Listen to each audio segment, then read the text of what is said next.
Hola, buenas a todos. Estamos en el capítulo 2 de temporada 2 de The Ibarra Exchange, el intercambio Ibarra, con mi persona, Luigi Pesce Ibarra, neurocientífico en Nueva York, y mi invitado, psicólogo Alejandro Ibarra, especialista en trastorno obsesivo compulsivo desde Sevilla, España. También es especialista en telemedicina, que nos va a aclarar muchísimas cosas esta semana. Buenas tardes, Alejandro. Feliz noviembre, feliz principio de otoño. ¿Cómo Hola está Luigi, todo allá? ¿qué tal Luigi? Pues muy bien, principio de mes, hoy es 1 de noviembre de 2020, así que vamos a empezar esta segunda temporada, temporada 2, capítulo 2 de Ibarra Exchange, con temas muy interesantes como el tema de hoy. Absolutamente. Y nada que ver con Halloween de ayer, que no sé si hubo en España. Aquí ha sido Halloween todos los fines de semana y ahora con las elecciones más. En fin, vengamos a hablar un poquito de la parte del diagnóstico, del TOC. Vamos a continuar de lo que estábamos hablando en el capítulo 1 de la temporada 2, que es que muchos pacientes quieren el dime el diagnóstico, 2 más 2 son 4, veo un video y sé que tengo estos síntomas, así que obviamente tengo este trastorno. Entonces, para agilizar con el tratamiento, ya ellos te dicen a ti qué diagnóstico tienen y quieres que les envíes el tratamiento tipo recipe, tipo de correo. Lo que se llama ahorrar dinero y hacerlo práctico. Y tú como psicólogo y como eres entrenado, obviamente eso no está bien, obviamente dales un parar. Hemos dicho hasta constantemente que el video no sustituye la consulta. Y la pregunta para ti es, cuando tú le das así un parón a la persona y le dices, hey, no tienes un diagnóstico hasta que tú con tu experiencia clínica lo digas. ¿Por qué es tan necesaria la entrevista clínica? ¿Por qué un email, un correo, entender bastante información no sustituye el diagnóstico de un paciente? Sí, definitivamente los tiempos que estamos ha informatizado y creado red prácticamente para todo el mundo, ¿no? Entonces nos hemos habituado a que te escribo un correo electrónico y debes darme la respuesta a todas mis preguntas. A veces son preguntas TOC, a veces son preguntas relacionadas a un diagnóstico, relacionadas a tratamiento. En el caso de que yo estoy, por ejemplo, en Nueva York y estoy con un psicólogo, terapeuta de habla hispana, no sé si es especialista, lo estará haciendo él correctamente, etcétera, etcétera, etcétera.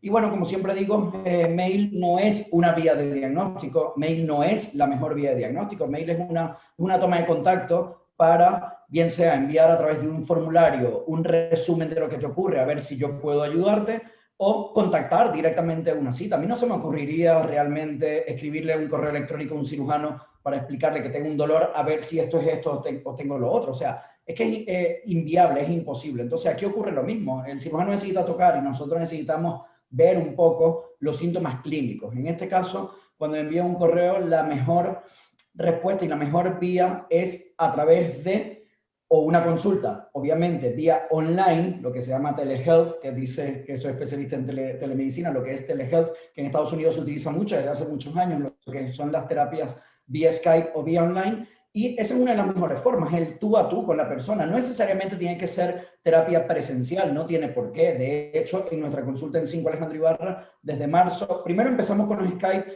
en el año 2009, ya son 11 años de recorrido y esto cada vez se va perfeccionando más porque cada vez vamos aprendiendo más y mejor cómo llevar a cabo la terapia. Y luego, en los tiempos que corren, pues la terapia online sigue siendo bastante eficaz, tanto como la presencial. La cuestión es que necesitamos ver al paciente online, necesitamos ver los síntomas clínicos. ¿Qué nos expresa el paciente a través de la consulta? ¿Qué nos dice? ¿Qué nos cuenta? ¿Qué nos comenta con respecto al trastorno, a la evolución, a los síntomas, al tipo de TOC y subtipo en caso de que los tenga? Terapias previas. Si toma o no toma medicación, si ha sido diagnosticado o se ha autodiagnosticado por alguno de mis vídeos o por alguna información en algún blog o en alguna otra página Pero, especializada. pero Alejandro, todo eso se puede decir por teléfono. ¿Por qué es necesaria la parte de video, el cara a cara? Por teléfono se puede decir y se puede llevar a cabo. De hecho, en Estados Unidos se utiliza lo que es la telemedicina, lo que es por teléfono y es viable. Yo me refiero concretamente a mail. Es decir, si yo tengo un afectado que me llama por teléfono y tengo la oportunidad de conversar con él en una primera sesión durante 45 minutos por teléfono, puedo llevar a cabo el diagnóstico. Ok. ¿entiendes? Lo que no podría llevar a cabo el diagnóstico es por mail o muchas veces por 4 líneas de un WhatsApp. Tengo en estos días, sin ir muy lejos, una persona, una paciente de la madre de una chica de 17, 18 años de Venezuela, me escribe un correo electrónico y me dice, mi hija tiene excesiva sudoración. ¿Es esto un síntoma de TOC? La respuesta es que no lo sé. O sea, la sudoración excesiva puede ser un síntoma de cualquier cosa, incluso de TOC. Puede ser de pánico, puede ser de ansiedad generalizada o puede ser de ningún tipo de trastorno de ansiedad o trastorno obsesivo compulsivo, sino de cualquier otra sintomatología clínica. O sea, por un síntoma es imposible saber qué le ocurre a esa persona.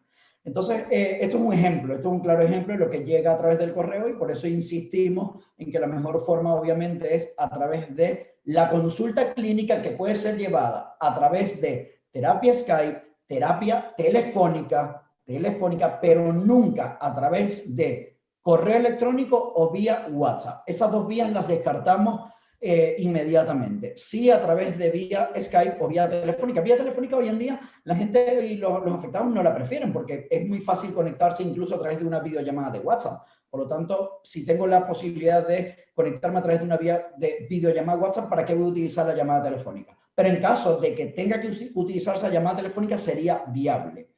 Eso por ahí, ¿no? O sea, creo que Ok, más o menos he respondido a tu pregunta, ¿no? claro. Me refiero, si a veces hay pacientes que tienen el miedo, o sea, no tanto que tengan un problema de tecnología, porque hasta cuando lo vemos en las noticias, a veces se cae la llamada de CNN o de un canal de televisión. Entonces, hablo de las personas que tienen un estigma y que dicen, ok, estoy dispuesto, vale, entiendo que no es el cuestionario, entiendo que no me vas a responder un email, entiendo que completar las 10 páginas web que salen diciendo, ¿cómo sabes que tienes TOC? Responde este formulario y te vienen a ti, mira, me autodiagnostiqué. Pero aún así no quieren el video porque les da una especie de vergüenza, una especie de pena, una especie de... Prefieren tener la conversación de teléfono. Un WhatsApp, una llamada sin video. Eso es más válido que el video. Necesitas ver la cara de la paciente, necesitas ver las expresiones para saber si miente, para saber cómo es su nivel de estrés. Muy buena pregunta y muy buen enfoque. Hombre, si tenemos la posibilidad de ver los rasgos, los síntomas de la persona, no tanto por cimiento, no, sino por ver un poco también a la hora de hacer la jerarquía, la expresión de su cara, los síntomas clínicos me pueden permitir observar, porque el método del psicólogo, ¿cuál es? La observación clínica. Entonces me puede permitir observar si el nivel de malestar es más alto o más bajo de lo que él está comentando. Y para eso sí necesitaría verlo, pero no es una condición sí o sí. Es decir, si puedo verlo, mejor. Realmente no nos encontramos en nuestro día a día en la práctica clínica afectados muy frecuentemente que prefieren una llamada o un audio WhatsApp para una primera sesión. Sí, para una información general. Lo llamo a través de llamada WhatsApp para informarme del precio de la consulta, frecuencia de las sesiones, cuál es el tratamiento indicado, si lo va a tratar usted o algún terapeuta de su equipo, cuál es la lista de espera o qué tan larga es la lista de espera con usted. Esas preguntas sí son bastante más frecuentes, pero no tanto si es vía vídeo o llamada telefónica. Hagamos un paréntesis en la parte de diagnóstico y vamos con el tratamiento. La misma regla aplica al tratamiento. Es imposible hacer la EPR por teléfono sin hacer videollamada. Sí, otra vez una muy buena pregunta porque me ocurrió la semana pasada. La semana pasada en la sesión del martes, concretamente a las 7:30 de la tarde, con una chica que es afectada, está en Sevilla. Recuerden que nosotros no estamos haciendo nada presencial, todo online debido a la pandemia. Y entonces esta chica pues está en su casa, en Sevilla capital, nosotros en la consulta en Calle Linde, y el vídeo no entraba, es decir, no podíamos conectarnos por vídeo. Claro, esta afectada lleva ya en tratamiento unos 6-7 meses, por ejemplo. ¿Cuál es el plan B? En este caso, llevar a cabo la EPR vía telefónica. O sea, en este caso, obviamente, hago la llamada, mira, no voy a decir el nombre por confidencialidad de la persona, no entra llamada. Sí, Alejandro, a mí me ocurre lo mismo. Vamos a llevar a cabo la terapia por teléfono. Cuéntame un poquito la semana con respecto a el estímulo que estamos trabajando, me lo comenta y en ese caso ya nos proseguimos a hacer la exposición, que es lo que corresponde. Yo le doy la pauta, ella ya está entrenada, cierra los ojos y hacemos 30-32 minutos de exposición. Eso se puede hacer perfectamente vía telefónica desde varios meses de tratamiento o incluso en una primera, pero insisto, en una primera tampoco es lo mejor, no es lo mejor. Si tengo que utilizarla, lo hago, pero no es lo mejor porque, como es un entrenamiento, yo quiero también ver, sobre todo en las primeras sesiones, si la persona abre los ojos, si está excesivamente nerviosa, si tiene síntomas clínicos, por ejemplo, parecidos o similares a ataques de pánico, mucha taquicardia, si está sudando, todo eso quiero verlo a través de la cámara. Entonces, no es la mejor forma, pero si tendría que hacerlo, lo hemos hecho en algunas, porque es algo también circunstancial y es algo eventual. No llevamos a cabo toda la terapia vía telefónica, son sesiones sueltas, son sesiones muy particulares, a lo mejor 2-3 sesiones en todo el proceso, pero es una forma bastante viable. Sigo insistiendo, eso es bastante más viable en cuanto a diagnóstico y tratamiento que un correo electrónico o un WhatsApp como tal escrito.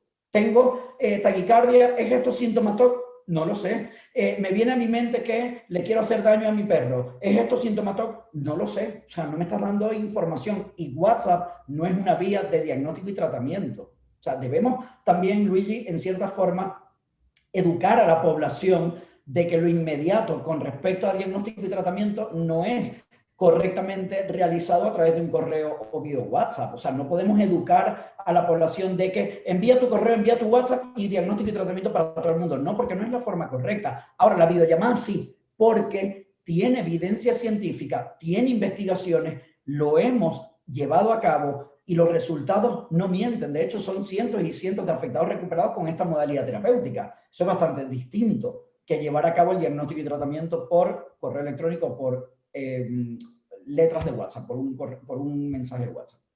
Absolutamente, la psicoeducación tiene que, tenemos que seguir motivando y enseñar que solo porque es fácil no es mejor. Me parece increíble el hecho de que has tenido muchas oportunidades en tu vida durante 11 años de diagnosticar y tratar a una persona por Skype y mejorar su vida, mejorar su calidad de vida y nunca conocerlo en persona, nunca conocer a esa persona en otro país que habla quizás otro idioma o está una diferente hora. Me parece increíble lo que hace la tecnología.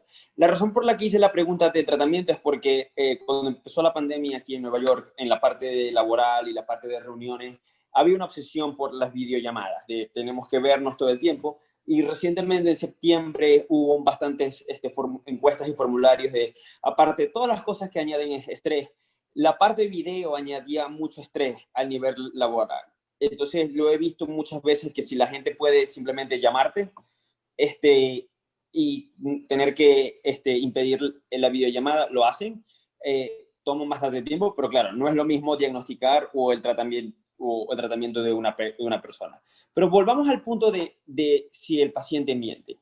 Hay muchísimos trastornos psicológicos como antisocial, como trastorno maquiavélico, como trastorno sadista, trastorno narcisista, donde el paciente no es sincero. De hecho, lo que la caracteriza al paciente es la falta de honestidad y remordimiento.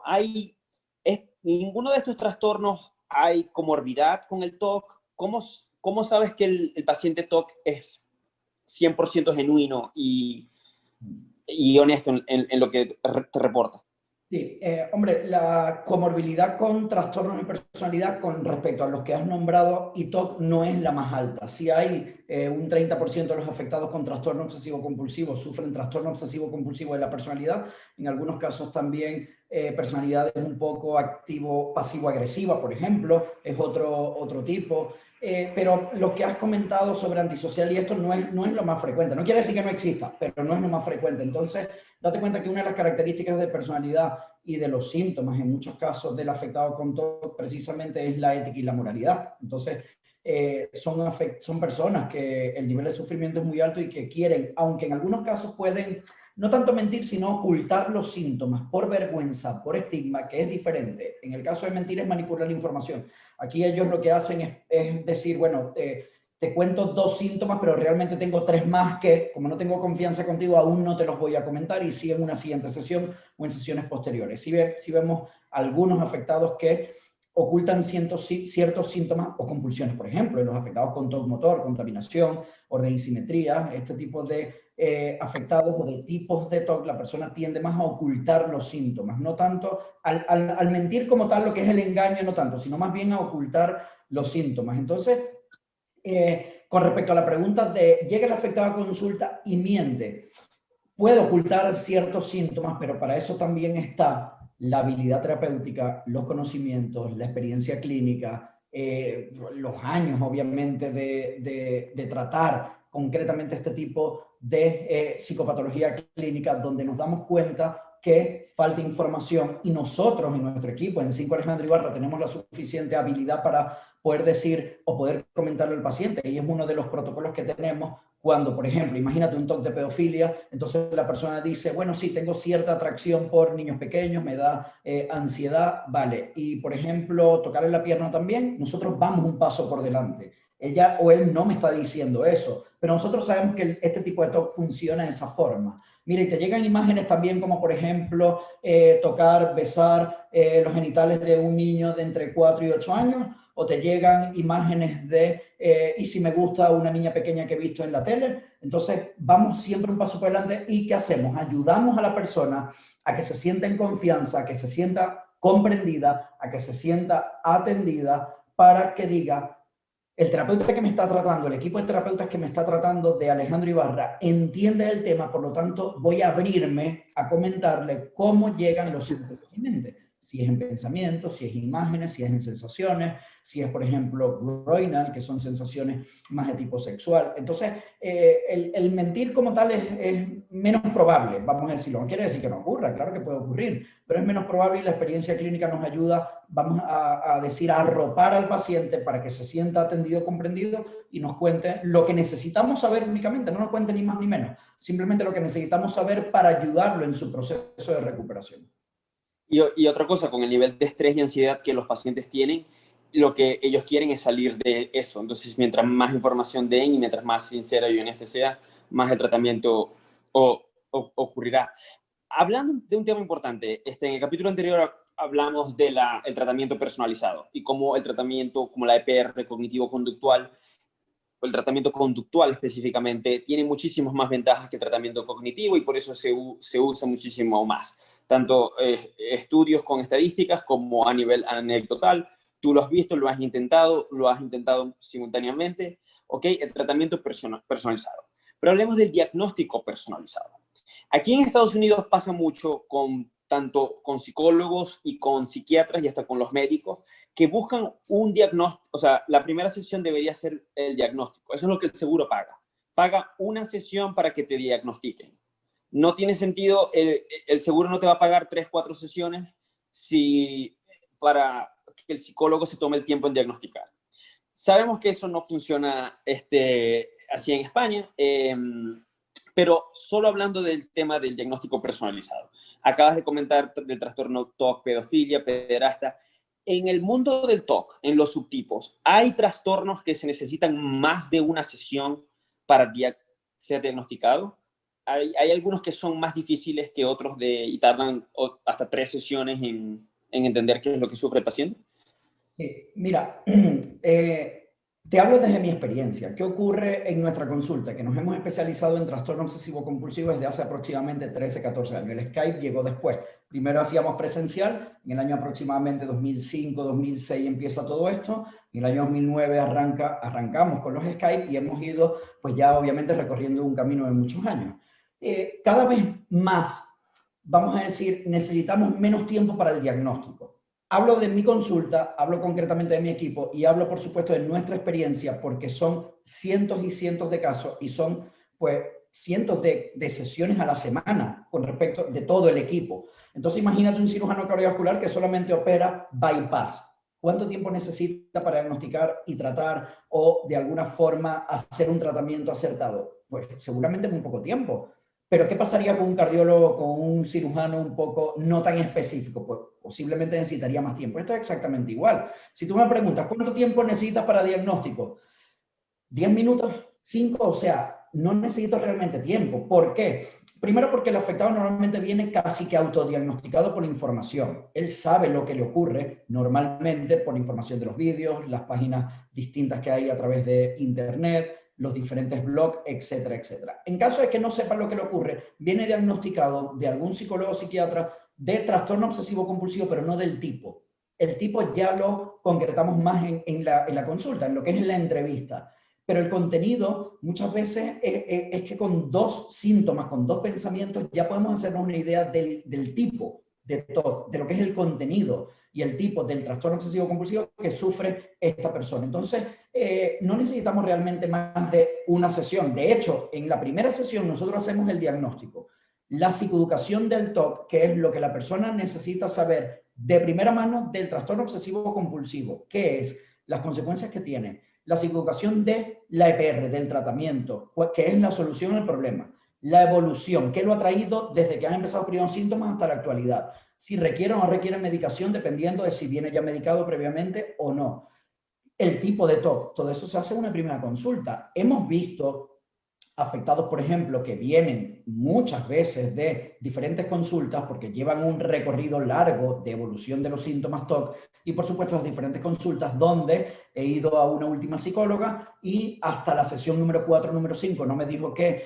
era trastorno obsesivo compulsivo, he empezado con relajación, llevo 6 meses trabajando, es terapia hablada, yo no mejoro. Eso es muy habitual. Es decir, no solamente varias sesiones para diagnosticar, sino que una vez que tengo el diagnóstico, no sé el tipo de TOC que tiene, porque no conozco en profundidad cómo funciona el trastorno obsesivo compulsivo y sus diferentes manifestaciones clínicas.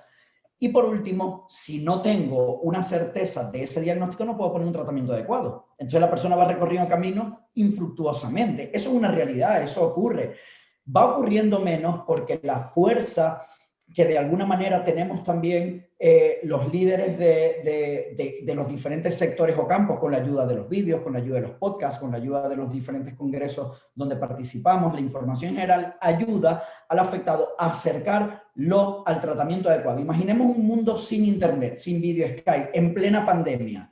A veces yo me pongo las manos en la cabeza y digo, bueno, todavía hay psicólogos o cualquier tipo de profesional o no que no creen en la terapia vía Skype, que hubieran hecho cientos y cientos de afectados que se han recuperado, que no hubieran podido acceder a la terapia vía Skype en plena pandemia, que no se puede hacer contacto físico. En este caso, las comunidades en España están confinadas perimetralmente. La persona que está en Sevilla no puede ir a Camas, o por lo menos no debe. La persona que está en Sevilla muchísimo menos puede ir a Cádiz o a Huelva. Mis pacientes, nuestros pacientes que están en Huelva, Cádiz, Málaga, Granada, no pueden venir a Sevilla. ¡Qué envidia! O sea, que allá sí funciona. Disculpa. ¿Qué hubiera sido de tantísimos afectados si no hubiera habido la terapia vía Skype? Y todavía hay psicólogos que no creen en ella o que por desconocimiento, por desinformación, no ponen en práctica una modalidad terapéutica que va a ayudar al afectado a recuperarse. O sea, definitivamente para ponerse las manos en la cabeza. Pero bueno, esto es una reflexión, ¿no? Lo cierto del caso es que, una vez más, hay que individualizar el tratamiento. Con una sesión es suficiente para poder hacer el diagnóstico con el tipo de TOC y ya luego poco a poco ir recorriendo el camino hasta que poco a poco la persona empiece las exposiciones y gradualmente vaya recuperándose.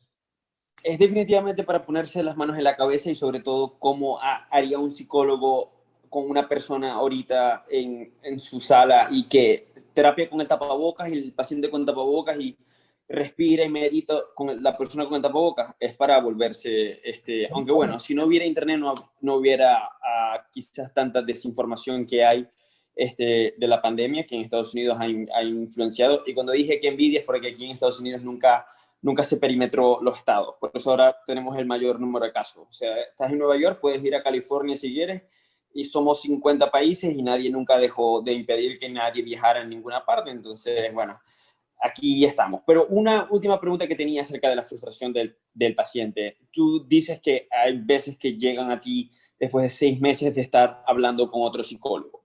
¿Qué tanto vale, qué tanto influye, qué tantos pacientes te refieren un neurólogo, un psiquiatra, qué tanto trabajas en colaboración con la parte médica? A veces, quizás si no puedes dar un diagnóstico, mandas al paciente con un neurólogo a que se hace una resonancia magnética o al revés.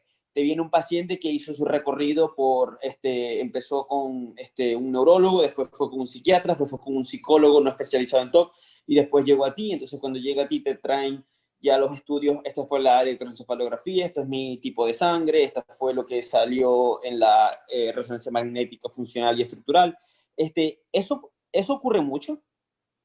Mira, ¿Sobre todo? no ocurre con mucha frecuencia. Es decir, tenemos algunos psiquiatras que colaboran con nosotros, más que hay cierta colaboración, ¿no? En el sentido de que, pues, sin ir muy lejos, la semana pasada me llegó un afectado a mi consulta que le asigné a una psicóloga de mi equipo, de una psiquiatra que yo no conozco. Es decir, hay muchos psiquiatras que nos refieren, porque bueno, pues lo que hemos comentado, de alguna forma nos hemos convertido a lo largo de los años en referencia en el trastorno obsesivo compulsivo en España, Latinoamérica y parte, ¿no?, del mundo. Entonces, cuando hay psiquiatras que nos refieren, la verdad que en cierta forma obviamente es una satisfacción porque no conocemos a los psiquiatras, pero llegan afectados de estos psiquiatras. Entonces, sí tenemos algunos psiquiatras, 2, 3 psiquiatras donde tenemos un poquito más de contacto, y en caso de que el afectado necesite medicación porque es un TOC moderado o severo, recomendamos que asista a la consulta de algunos de estos psiquiatras y le damos el nombre del teléfono para que, ya si la persona decida, porque es una decisión personal la medicación,